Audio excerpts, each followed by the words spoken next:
오늘은 2018년도 마지막 주일 예배입니다. 그래서 우리는 오늘 한 해를 마무리하면서 송년 예배로 하나님께 예배를 드리고 있습니다. 여러분, 한 해를 마무리하면서 보통 우리가 어떤 시간들을 갖죠? 돌아보는 시간들을 갖죠.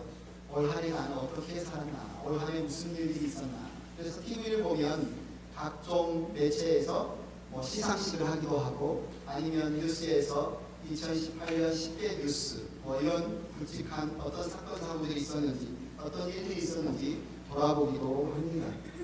그래서 우리가 한 해를 마무리하면서 우리 자신을 돌아보고 또 새해를 맞으면서 새로운 마음을 품고 이렇게 살아야 되겠다, 이런 결단하는 시간들이 의미가 있는 것 같습니다.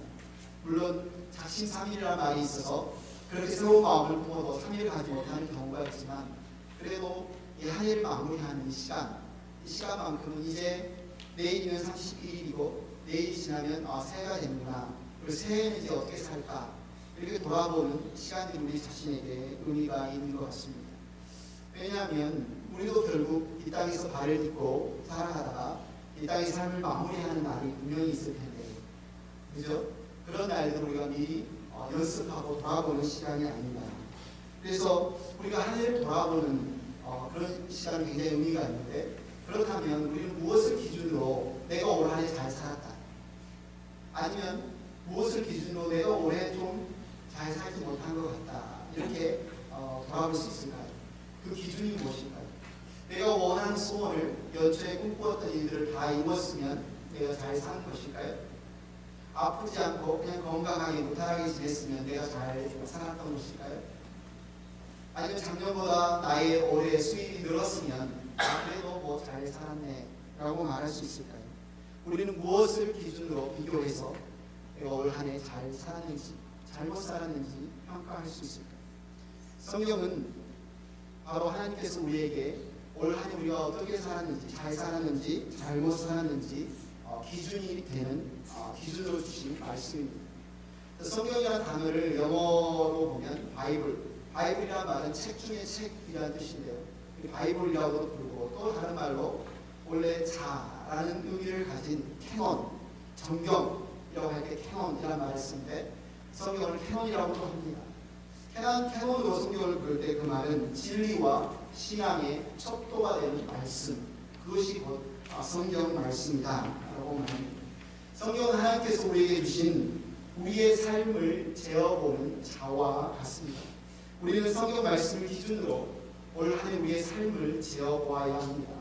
우리가 바른 길로 갔는지 아니면 잘못된 길로 가고 있는지 살펴볼 수 있는 기준이 곧 하나님의 말씀입니다. 앞에 있는 사진을 보시면 2005년도 인도네시아 수마트라 섬 그곳에 닥쳤던 큰 지진과 쓰나미로 인해서 마을 전체가, 도시 전체가 파괴된 현장입니다. 그런데 이 지진이 있기 2주 전에 반드시 이곳에 이 시간에 이 지진이 일어날 거라고 예측했던 사람이 있습니다. 그 사람은 영국 북아일랜드 얼스터대 존 머클로스키 교수라는 사람이 있는데, 이 사람은 지진에 관한 권위 있는 학자로서 미리 그것을 연구하고 2주 전에 이미 네이처 과학 잡지 네이처지에 정확한 시간으로 정확한 장소에 이 지진이 일어날 것에 대해서 예측을 했습니다. 그런데도 많은 사람들은 그 예측을 듣고도 준비를 하지 않았죠. 2,000명이 넘는 사람들이 이곳에서 목숨을 잃었습니다. 하나님의 말씀은 하나님께서 우리에게 주신 한치의 오차도 없는 우리의 삶에 관한 지침서입니다. 베드로전서는 올 한 해 우리가 살펴봤던 것처럼 베드로전서는 앞으로 닥쳐올 우리 삶의 고난 가운데에서 우리가 어떻게 용기를 잃지 않고 살아갈 것인가에 대해서 사도 베드로가 소아시아 지역에 흩어져 있는 형제 자매들에게 격려하는 편지로 쓴 말씀입니다. 그리고 그 편지에 이어서 두 번째 편지, 오늘 본문이 담겨있는 이 베드로후서는 당시의 크리스찬들, 그들이 겪고 있었던 위험한 상황들에 대해서 경고하면서 어떻게 그 위험한 상황들을 극복할 수 있는지 말씀하고 있습니다. 근데 사실 조금 이따 남겠지만 그들이 겪었던 그 상황이나 현재 우리가 그리스도인으로서 이 땅에 살아가면서 겪고 있는 상황은 거의 비슷한 것 같습니다. 당시에 그리스도인들이 겪었던 상황, 위험, 노출되었던 위험의 첫 번째 위험이 뭐였냐면 성도들을 부도덕한 행위로 이끄는 거짓 선생들, 거짓 교사들이 교회 안에서 잘못된 길로 그에게 잘못된 가르침을 퍼뜨리고 있었습니다. 베드로후서 2장 1절에 이렇게 말합니다. 전에 이스라엘 백성 가운데 거짓 예언자들이 일어나는 것과 같이 여러분 가운데도 거짓 교사들이 나타날 것입니다. 그들은 파멸로 몰고 갈 이단을 몰래 끌어들일 것입니다. 그래서 그들은 자기들을 감추고 사신 주님을 부인하고 자기들이 받을 파멸을 재촉할 것입니다. 이 편지를 받은 소아시아 지역의 교회의 성도들은 이 말씀을 근거로 자신의 교회와 상황과 자신의 삶을 한번 살펴봤겠죠. 우리도 이 말씀을 근거로 우리 삶을 한번 살펴보기를 원합니다. 나를 감추고 나를 사신 우리 주님을 나는 부인한 적이 없는가? 나의 말이나 나의 행동으로 부인하지는 않았는가? 2장 2절에 말합니다. 많은 사람이 그들을 본받아서 방탕하게 될 것이니 그들 때문에 진리의 길이 비방을 받게 될 것입니다. 올 한해 나의 삶을 통해서 나의 언어를 통해서 우리 주님의 진리가 혹시나 비난받지는 않았는가? 내가 주님을 믿는 신앙인으로서 교회에 다니는 성도로서 내 모습을 보고 그 누군가가 내가 믿는 하나님을 내가 함께 신앙생활하는 교회를 비방하지 않았는가? 2장 13절에 이렇게 말합니다. 다시 읽겠습니다. 시작. 그들은 자기들이 저지른 우리의 값으로 해를 당합니다. 그들은 대낮에 흥청대면서 먹고 마시는 것을 낙으로 생각합니다. 그들은 피와 흠투성이 인간들입니다. 그들은 여러분과 연애를 즐길 때에도 자기들의 속임수를 꾀하고 있습니다. 올 한해 나의 모습을 한번 살펴볼 때 나는 대낮에 흥청대면서 먹고 마시는 것을 혹시 낯으로 생각하지 않았는가? 아니면 속이는 일을 그 일에 내가 관여되지는 않았는가? 2장 14절에 말합니다. 그들의 눈에는 간음할 상대자를 밖에 보이지 않습니다. 그들은 죄를 짓기를 그치지 않습니다. 그들은 들뜬 영혼들을 유혹하며 그들의 마음은 탐욕을 채우는 데 익숙합니다. 그들은 저주를 받은 자식들입니다. 그들은 바른 길을 버리고 그릇된 길로 갔습니다. 불의의 싹을 사랑한 불의의 아들 발람의 길을 따르는 것입니다. 혹시나 들뜬 영혼들을 유혹하지 않았는가? 내가 그 들뜬 영혼과 같이는 않았는가?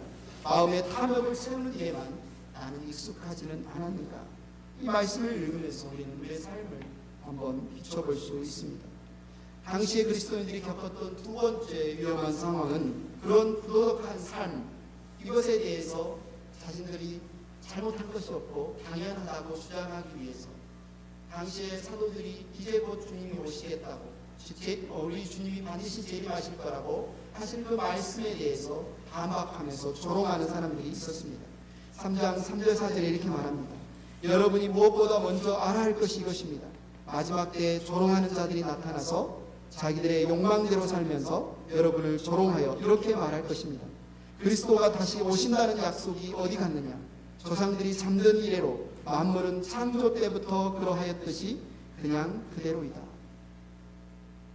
올 한해 여러분은 얼마나 주님이 다시 오실 것을 기대하고 사모하고 소망하는 삶을 살았습니까?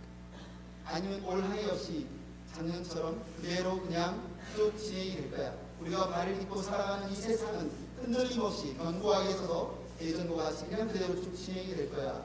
우리 주님이 오실 것에 대한 전혀 생각도 하지 않은 것은 아닙니다. 이뿐만이 아닙니다. 그때나 지금이나 우리를 함정에 빠뜨리려는 또 다른 위험이 있습니다. 그 위험이 뭐냐면 오늘 말씀에 보면 그것은 바로 정욕입니다. 정욕은 우리를 올감해서 함정에 넘어뜨리는 것과 같습니다. 베드로후서 1장 4절을 같이 읽겠습니다. 시작. 그는 이 영광과 덕으로 귀중하고 아주 위대한 약속들을 우리에게 주셨습니다. 그것은 이 약속들로 말미암아 여러분이 세상에서 정욕 때문에 부패하는 사람이 되는 것이 아니라 하나님의 성품에 참여하는 사람이 되게 하시려는 것입니다. 올 한해 나의 삶을 돌아볼 때 나의 삶은 정욕 때문에 부패하는 삶을 살았는가? 아니면 하나님의 말씀으로 말미암아 하나님의 성품에 참여하는 삶을 살아갑니다. 2장 10절과 18절에 계속 말합니다. 특히 더러운 정욕에 빠져서 육체를 따라 사는 자들과 권위를 멸시하는 자들을 그렇게 하실 것입니다. 그들은 대담하고 거만해서 겁도 없이 하늘에 있는 영광스러운 존재들을 모욕합니다. 그들은 허무맹랑하게 큰 소리를 칩니다. 그들은 그릇된 생활을 하는 자들에게서 가까스로 빠져나온 사람들을 육체의 정욕, 방종한 정욕으로 유혹합니다. 우리는 육신의 혈기, 우리 마음의 거짓과 욕심에 매여서 하나님의 권위를 멸시하지는 않았는가? 육체의 방종한 정욕, 그 유혹에 넘어가지는 않았는가? 우리는 이 하나님의 말씀을 통해서 우리의 삶이 잘 살았는지 아니면 하나님의 말씀과 어긋난 불의한 삶을 살았는지 한번 살펴볼 수 있습니다. 그러면 어떻게 살아야 잘 사는 것일까요? 우리는 하나님의 나라를 살아가는 사람들인데 우리는 어떻게 살아야 잘 사는 것일까요? 하나님의 나라를 살아가는 하나님의 백성들은 이 정욕과 맞서서 하나님의 목적을 이루기 위해 힘쓰는 삶을 살아야 합니다. 힘써야 합니다. 하나님의 목적을 이루는 삶은 그냥 이 자리에 앉아있다고 저절로 되어지지 않습니다. 그래서 1장 10절에 말합니다. 다시 읽겠습니다. 시작. 그러므로 형제 자매 여러분 더욱 더 힘써서 여러분이 부르심을 받은 것과 택하심을 받은 것을 굳게 하십시오. 그러면 여러분은 넘어지지 않을 것입니다. 여기에 더욱 더 힘을 쓰라고 말합니다. 15절에 말합니다. 사도 베드로는 이렇게 고백하고 있습니다. 그리고 내가 세상을 떠난 뒤에도 언제든지 여러분이 이런 일들을 기억할 수 있게 하려고 힘을 쓰고 있습니다. 사도 베드로는 있는 힘을 다해서 자신이 믿는 예수 그리스도, 그리고 소아시아 자매들이 믿는 예수 그리스도, 그분을 붙드는, 그분을 힘써서 알아가는 그 일을 돕기 위해 최선을 다했다고 말합니다. 우리는 어떻게 해야 잘 살 수 있을까요? 어떻게 사는 것이 잘 사는 것일까요? 힘써서 살아야 한다고 방금 말씀하고 있는데, 그렇다면 우리는 힘써서 무엇을 해야 할까요? 오늘 보면 14절에 말합니다. 사랑하는 여러분, 여러분이 이것을 기다리고 있으니 티도 없고 흠도 없는 사람으로 아무 탈이 없이 하나님 앞에 나타날 수 있도록 힘쓰십시오. 사도 베드로는 고면합니다. 분명히 우리 앞에 새하늘과 새 땅이 기다리고 있습니다. 그 새하늘과 새 땅, 그곳에 도달하는 그날, 우리 주님이 재림하는 그날, 우리는 티도 없고 흠도 없는 사람으로 아무 탈이 없이 하나님 앞에 나타날 수 있도록 힘쓰라고 말합니다. 우리가 최선을 다해서 올해 살아와야 했던 삶도 이것이고 2019년 새해 우리가 살아야 하는 삶 역시 우리가 주님 앞에 설 때 흠도 없고 티도 없는 사람으로 아무 탈 없이 설 수 있기를, 나타날 수 있기를 우리는 힘써야 합니다. 어떻게 그것이 가능할까요? 어떻게 그럴 수 있을까요? 오늘 본문에 이렇게 말합니다. 예수님을 올바로 알아야 합니다. 우리는 먼저 예수님을 올바로 알아야 합니다. 이 초대교회 때 성령의 놀라운 강림하심과 역사하심, 그 성령 충만을 받은 사도들, 제자들, 그들이 복음을 전함으로 말미암아 폭발적인 부흥이 일어났습니다. 교회 안에 수많은 사람들이 예수님을 믿은 사람들이 몰려들었습니다. 많은 이들이 예수님을 믿고 구원받은 것은 너무나 기쁘고 감사한 일인데, 그런데 문제가 생겼습니다. 예수님을 믿은 이 형제들을 올바른 말씀으로 잘 양육해야 했는데, 그러나 사도들의 수나 교사들의 수는 제한이 있습니다. 이들에게 하나님의 올바른 말씀을 가르치는 것은 너무나 중요하지만 그것을 다 감당하기가 어려운 형편이 되었습니다. 그래서 오늘 본문 16절에 무슨 일들이 일어납니까? 바울은 모든 편지에서 이런 것을 두고 말하고 있는데 그 가운데는 알기 어려운 것이 들어 있어서 무식하거나 믿음이 굳세지 못한 사람은 다른 성경을 잘못 해석하듯이 그것을 잘못 해석해서 마침내 스스로 파멸에 이르고 말 것입니다. 교회가 급성장하다 보니 그곳에 무식한 사람들이 많았습니다. 그 결과 그들이 핍박이나 환란이 닥칠 때 자신의 믿음을 지키지 못하고 넘어지는 자들이 많이 있었습니다. 예를 들면 이제 그만한 묘목을 신목일날 열심히 땅을 파서 잘 심었는데 이제 물을 주고 뿌리가 내려서 든든히 서면 잘 자랄 수 있는데 심는 그날 태풍이 불어 닥쳤습니다. 엄청난 폭우가 쏟아졌습니다. 바람이 너무 세고 홍수가 너무 나서 이 나무가 그냥 바람에 넘어가 버린 것과 같은 그런 상황이 일어났다는 거죠. 말씀에 무식하게 되면 자연히 믿음이 뿌리를 내리지 못하고, 믿음이 뿌리를 내리지 못하면 믿음이 굳세게 되지 못합니다. 말씀에 제대로 뿌리를 내리지 못하는 사람들이 성경을 어떻게 해석합니까? 올바르게 해석하지 못하고 잘못 해석함으로 말미암아 결국은 파멸에 이르게 되었다라고 말합니다. 아니, 사람은 다 같은 사람인데 어떻게 믿는 사람 중에 유식한 사람이 있고 무식한 사람이 있을까? 이 무식한 이유가 무엇이었을까? 그것은 그들이 하나님의 말씀을 배우지 않았기 때문입니다. 하나님의 말씀을 배우지 않으면 무식할 수밖에 없습니다. 아니, 성도라면 다 같은 성도인데 어떤 성도는 믿음이 굳은 성도가 있고 어떤 성도는 믿음이 굳세지 못한 성도가 있을까요? 그 이유는 어떤 성도는 말씀을 배우지 않았습니다.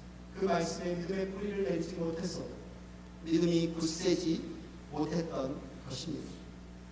당시 초대교회는 하나님의 말씀을 제대로 배우지 못해 믿음의 뿌리를 내리지 못하는 사람들이 있었습니다.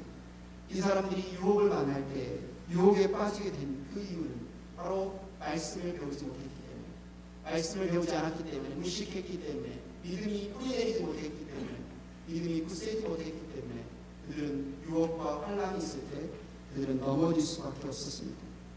무식하다는 말은 그래서 배우지 않았다는 말입니다. 무식하다는 말은 배우지 않았다. 그런데 그들은 왜 배우지 않았을까요? 어떤 사람들은 왜 배웠고 그래서 하나님의 말씀을 알게 되었고, 어떤 사람들은 왜 배우지 않아서 하나님의 말씀을 알지 못하게 되었을까요? 왜냐하면 하나님의 말씀을 배우고자 하는 자들은 온전히 예수님을 제자로 따르는 자들이고, 하나님의 말씀을 배우지 않은 자들은 온전히 예수님의 제자가 서지 못했기 때문에 그렇습니다. 제자는 배우고 또 배우는 자들입니다. 성장하기 위해서는 배워야 합니다. 변화하기 위해서는 배워야 합니다. 변화된 만큼, 우리가 배우고 변화된 만큼 우리는 예수님이 누구시고 예수님이 나를 얼마나 사랑하시는지 알 수 있습니다. 살아있는 믿음은 자라가는 믿음입니다. 자라지 않는 것은 죽은 것입니다. 살아있는 것은 반드시 자라게 되었습니다. 그러나 어떤 유기체 생명체가 자라기 위해서는 반드시 영양분이 공급되어야 합니다. 우리의 믿음, 우리의 살아있는 믿음 역시 자라가기 위해서는 하나님의 말씀을 반드시 먹어야 살 수 있습니다.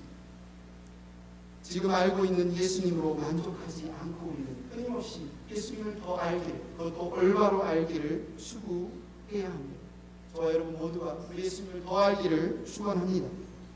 둘째로, 이미 알고 있는 예수님을 더욱더 알아야 합니다. 올해 목장 모임에서 한 집사님이 이런 이야기를 했습니다. 우리가 먹고 살기 위해서 최선을 다한다. 그런데 우리가 왜 하나님을 예배하는 길에, 하나님을 알아가는 길에는 열심히 내지 않을까? 우리가 먹고 살기 위해서는 몸이 아무리 아파도 힘을 내서 가서 일을 하지만 왜 우리가 하나님을 예배하고 하나님 말씀을 배우는 일에는 몸이 조금만 피곤해도 우리는 그렇게 무관심하고 열심을 내지 않는 것이 참으로 놀랍고 이상하다는 말입니다. 오늘 사도 베드로가 자신의 편지를 마무리하면서 마지막으로 당부하는 말씀이 바로 본문 17절입니다. 같이 읽겠습니다. 시작. 그러므로 사랑하는 여러분은 이 사실을 미리 알고 무리한 자들의 유혹에 휩쓸려서 자기의 확신을 잃는 일이 없도록 주의하십시오. 여기에서 이 말씀을 듣는 성도들이 미리 알고 있는 내용이 있다고 했습니다. 미리 알고 있다. 무엇을 알고 있었을까요? 베드로 전서와 베드로 후서에서 말씀하고 있는 내용입니다. 우리 주님이 우리를 얼마나 사랑하시고 우리를 위해 십자가에 죽으셨는지, 그리고 주님 위에 신랑이 되신 주님은 반드시 다시 오시겠다고 약속하셨고, 우리 주님은 다시 오시는데 어떻게 다시 오시냐면 어둡고 같이 갑자기 예상치 못한 날에 우리에게 다시 오실 수 있고, 다시 오시는 날 우리는 주님 앞에 흠도 없고 티도 없는 자로 나타나야 합니다.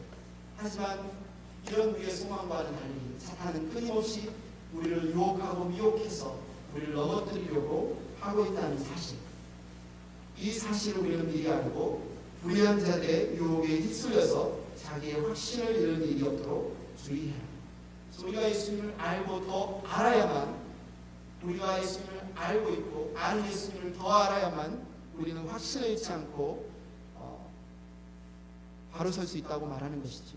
그래서 먼저 그 중에 하나는 불의한 자들의 유혹에 휩쓸려 다니지 말아야 합니다. 불의한 자들의 유혹에 휩쓸려 다니지 말아야 합니다. 이 불의한 자들이란 우리와 상관없는, 예수님을 믿지 않는, 전혀 교회도 나오지 않는 그런 자들에 대해서 말하고 있지 않습니다. 이것은 교회 안에 있는 자들 가운데 불의한 자들이 있었다는 거죠. 예수님은 그래서 이것을 가라지 비유를 통해서 우리에게 말씀합니다. 제가 어렸을 때 시골에서 살았는데, 시골에서 봄에 모내기를 하면 분명히 뭐만 심었는데 조금 더 5월, 6월이 되면 어느 순간 피라고 하죠. 잡초가 자라는 것을 볼 수 있습니다. 가라지가 자라는 것을 볼 수 있습니다. 가라지는 이 벼에 영양분을 빨아먹고 햇볕을 가리고, 그래서 이 벼가 온전히 자라지 못하게, 결실하지 못하게 방해합니다.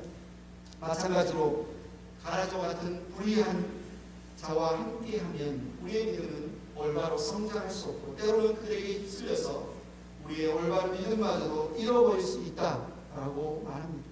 불의한 자는 가라지와 같은 자다. 겉모양은 너와 비슷하고 똑같은 것 같은데 그 속사람은 하나님의 말씀으로 온전히 변화되지 않는 자, 온전히 바꿔지지 않는 자. 그래서 오히려 형제 자매들, 성도들에게 덕을 끼치고 유익을 끼치기보다 오히려 형제 자매들을 실족하고 넘어지게 하는 그러한 자를 예수님은 가라지와 같다. 그리고 오늘 성경에서 사도 바울은 불의한 자라고 말하고 있습니다. 무식하고 불의하면 덕이나 유익을 끼치기는커녕 오히려 믿음의 공동체에 해를 끼치고 실족해 하는 일을 할 수밖에 없습니다. 올 한 해 우리는 어떤 자들이었습니까? 우리는 우리를 통해서, 나 자신을 통해서 우리 형제 자매들을 세우는 역할을 했습니까? 유익하게 하는 역할을 했습니까? 혹시나 상처받고 실족하여 넘어지게 하는 역할을 하지는 않았습니다. 우리가 불의한 자가 되지 않기 위해서 우리는 먼저 예수님의 말씀을 바로 알고 바로 한 그 말씀을 더 알기에 힘써야 합니다. 그리고 두 번째, 자기의 확신을 잃지 않도록 주의해야 합니다. 여러분, 지금 하나님의 말씀이 얼마나 뿌리를 굳게 내리고 있습니까? 오늘 보면 16절, 17절에 보면 교회 안에 무식하고 불의한 자들이 많이 있다고 말하고 있습니다. 사람들을 유혹해서 자기의 확신을 잃게 하는 자들이라고 말합니다. 그런데 좀 말이 안 되죠. 어떻게 무식한 자인데, 성경 분명히 무식하다고 했는데 어떻게 무식한 자가 사람들을 유혹해서 실족하게 할 수 있을까? 좀 더 똑똑하고 뭔가 더 많이 알아야 그렇지 않을까?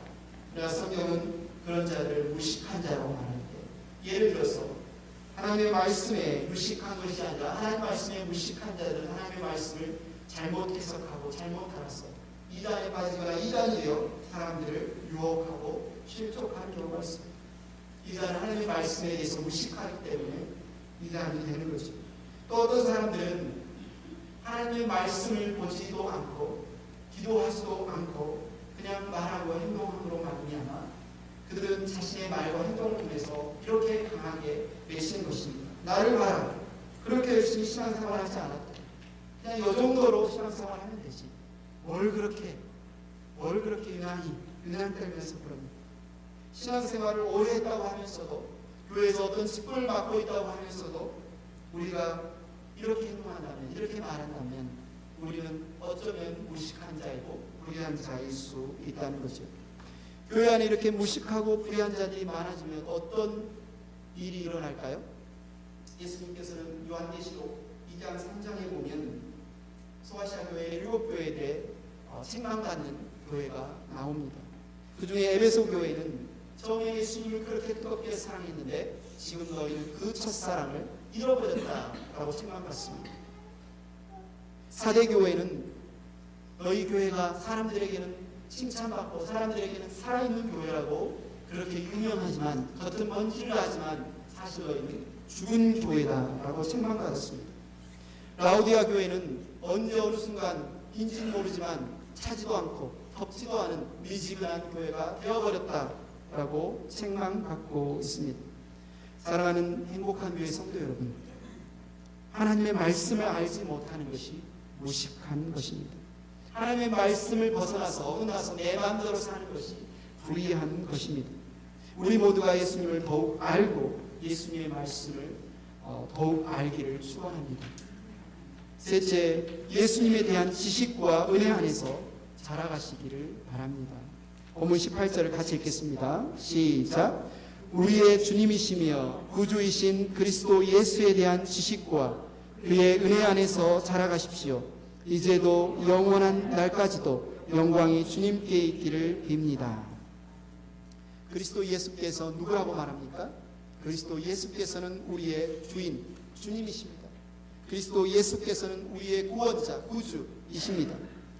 그리스도 예수에 대한 지식에 자라간다는 것은 예수님이 우리의 주인이라는 그 주인이라는 사실에 자라가는 것이고, 우리가 그리스도 예수에 대해서 알기를 자라간다는 것은 그분이 우리의 구원자라는 사실을 아는 일에 자라간다는 사실입니다.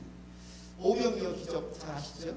오병이어 기적에 대해서 사도 요한이 요한복음에 기록하고 있는데, 오병이어의 기적은 떡 5개와 물고기 2마리로 남자 장정, 성인 남자만 5,000명, 거기에 여자와 남자들까지 한 수만 명을 먹인 기적의 사건입니다. 그 사건이 일어나는 현장을 요한은 이렇게 기록하고 있습니다. 예수께서 눈을 들어서 큰 무리가 자기에게로 모여드는 것을 보시고 빌립에게 말씀하셨다. 이름을 기억하십시오. 누구에게 말씀하셨어요? 빌립에게. 우리가 어디에서 빵을 사다가 이 사람들을 먹이겠느냐? 왜 이 말씀을 하셨을까요? 그것도 빌립에게. 6장 6절에 말합니다. 예수께서 빌립을 시험해 보시고자 이렇게 말씀하신 것이었다. 예수께서는 자기가 하실 일을 잘 알고 계셨던 것이다. 예수님은 이미 자신이 물고기 2마리와 떡 5개로 5,000명 이상을 먹이실 것을 이미 알고 있으면서 일부러 빌립에게 물어봤다는 거죠. 그가 예수님을 어떻게 알고 있는지, 그가 예수님에 대해서 어떻게 알고 있는지 시험하고자. 6장 7절에 말합니다. 빌립이 예수께 이렇게 대답하였다. 이 사람들에게 모두 조금씩이라도 먹게 하려면 빵 200데나리온어치를 가지고도 충분하지 못합니다. 빌립은 어떻게 됐습니까? 빌립은 실격했습니다. 예수님의 테스트에 통과하지 못했습니다. 그는 예수님을 바로 알지 못했습니다. 그는 예수님의 제자였고, 그는 예수님과 함께 24시간 함께 시간을 보내고 예수님을 따라다녔지만 예수님이 누구신지 올바로 알지 못했습니다. 오늘 본문 18절은 이렇게 말합니다. 우리 주님이시며 구주이신 그리스도 예수에 대한 지식과 그의 은혜 안에서 자라가십시오. 이제도 영원한 날까지도 영광이 주님께 있기를 빕니다. 우리는 모두 우리의 주님이시며 구주이신 예수 그리스도를 아는 지식 안에서 날마다 자라가야 합니다. 우리가 예수님을 아는 만큼 우리는 예수님을 사랑할 수 있습니다. 우리가 예수님을 아는 만큼 우리는 예수님을 믿을 수 있습니다. 우리가 예수님을 아는 만큼 우리는 예수님의 말씀에 순종할 수 있습니다. 우리가 예수님을 아는 만큼 그분의 말씀을 따라서 우리의 삶을 거룩하게 살아갈 수 있습니다. 우리는 어떻게 예수님에 대한 지식과 은혜 안에서 자라갈 수 있을까요? 이 말은 성경을 지식적으로 이론적으로 많이 알게 되면, 성경에 나와 있는 지식을 많이 알게 되면 하나님을 더 잘 알고 하나님의 뜻을 다른 사람들보다 더 잘 알게 된다는 뜻이 아닙니다. 예수님 당시에 종교 지도자들, 바리새인들, 율법학자들은 그렇게 생각했어요. 자신들이 율법에 대해서 너무나 많이 알고 있기 때문에 자신들은 다른 사람들보다 더 하나님께 가깝고, 자신은 다른 사람들보다 구원에 대해서 더 잘 알고, 자신은 다른 사람들보다 더 올바른 삶을 살고 있다, 하나님을 더 잘 믿고 있다고 착각했습니다. 그러나 그것이 성경이 말하는 예수님을 아는 지식에서 자라가는 것이 아닙니다. 성경에서 말하는 예수님을 아는 것과 예수님에 관해서 아는 것은 분명히 차이가 있습니다. 예수님을 아는 것은 오직 성령의 조명으로만 가능합니다. 성령께서 깨닫게 해주실 때만 가능합니다. 그래서 에베소서 1장 17절은 이렇게 말합니다. 우리 주 예수 그리스도의 하나님이신 영광의 아버지께서 지혜와 계시의 영을 여러분에게 주셔서 하나님을 알게 하시고. 이 기도는 사도 바울이 하는 기도인데 하나님을 모르는 자들을 위해서 기도하는 내용이 아닙니다. 하나님을 알지 못하는 자들을 위해서 하는 기도가 아니라 이미 예수님을 믿고 예수님을 따르고 하나님을 올바로 예배하는 자들, 에베소 교회 형제 자매들을 위해서 사도 바울은 이렇게 기도하고 있습니다. 어떻게 기도합니까? 우리 주 예수 그리스도의 하나님이신 영광의 아버지께서 지혜와 계시의 영을 여러분에게 주셔서 하나님을 알게 하시고, 여러분이 성령으로 충만해져서 여러분이 성령의 도우심으로 말미암아 하나님을 더 알기를 원합니다. 여러분이 지금 하나님을 알고 있지만 거기에 멈춰있지 않고 인격체이신 하나님, 살아계신 하나님, 단순히 이론과 지식으로가 아니라 성경이 말하고 있는 그 살아계신 하나님을 경험하고 만나고 알기를 원합니다 라고 이렇게 기도하고 있는 것입니다. 물론 우리가 예수님, 하나님에 관한 이 성경 지식을 아는 것도 너무나 중요합니다. 그러나 하나님에 관한 지식은 하나님을 알기 위한 수단입니다. 오늘 이 말씀 설교를 듣는 것도, 우리가 매일 큐티를 하는 것도, 이제 가스펠 프로젝트를 통해서 성경을 연대기로 공부하는 것도 우리에게는 좋은 수단이 되지만 그 자체가 목적이 아니라 우리는 그것들을 통해서 살아계신 하나님, 우리의 구주, 우리의 주님 대신 예수님을 날마다 만나는 것, 그를 경험하는 것, 그것이 중요합니다. 그런데 그것은 오직 은혜로만 가능합니다. 그리고 그것은 오직 성령의 도움으로만 가능합니다. 사랑하는 행복한 교회 성도 여러분, 내일이면 2018년은 이제 저물게 됩니다. 여러분은 하나님이 여러분에게 주신 올 한 해를 어떻게 사셨습니까? 그리고 하나님께서 여러분에게 주실 선물로 주실 2019년을 어떻게 살기를 원하십니까? 여러분, 이 세상의 유행이나 풍조를 따라 살지 마십시오. 여러분, 육신의 종욕을 따라 살지 마십시오. 우리를 사랑하셔서 목숨을 아끼지 않으시고 죽기까지 우리를 사랑하신 예수님을 아는 일에 힘써서 살아가시기를 바랍니다. 하나님의 은혜 안에서 자라가시기를 바랍니다. 한 해를 돌아보면서 어떤 분은 이런 마음이 들지도 몰라요. 내가 정말 간절히 원했던 그 일이 내가 원하는 때 원하는 방법으로 이루어지지 않은 것이 너무나 아쉽다. 올 한 해를 마무리하기가 너무나 아쉽다. 내가 그렇게 하나님께 기도도 했고 바랬는데 왜 하나님께서 내가 원하는 그 일을 내가 원하는 때 원하는 방법으로 이루지 않았을까? 서운해합니다. 주님, 왜 이렇게 늦습니까? 빨리빨리 내가 원하는 대로 해주세요. 이렇게 조급하게 주님을 보채고 있지는 않습니까? 그렇다면 주님의 말씀에 귀를 기울여 보시기 바랍니다. 같이 3장 9절 말씀을 같이 읽겠습니다. 시작. 어떤 이들이 생각하는 것과 같이 주님께서는 약속을 더디 지키시는 것이 아닙니다. 도리어 여러분을 위하여 오래 참으시는 것입니다. 하나님께서는 아무도 멸망하지 않고 모두 회개하는 데에 이르기를 바라십니다. 여러분, 착각하시지 말기 바랍니다. 하나님이 늦으시는 것이 아닙니다. 하나님이 지연하고 계시는 것이 아닙니다. 오히려 하나님은 모든 것을 가장 잘 아시는 그분의 선하신 계획대로 착착 진행하고 계신 그분은, 우리를 위한 최고의 계획을 준비하시고 이루신 주님은 오히려 우리에 대해서 오래 참고 계셨던 것입니다. 우리를 위해 오래 참아주신 우리 주님께 감사와 찬양을 드리시기 바랍니다. 그리고 이제는 주님을 아는 일에, 주님의 은혜를 경험하는 일에 더욱 자라가시기를 바랍니다. 그래서 2019년 저와 여러분 모두가 우리 주님의 제자로 닮아가고 우리 주님의 제자로 자라가고 우리 주님의 제자로 살아가는 한 해가 되기를 축원합니다.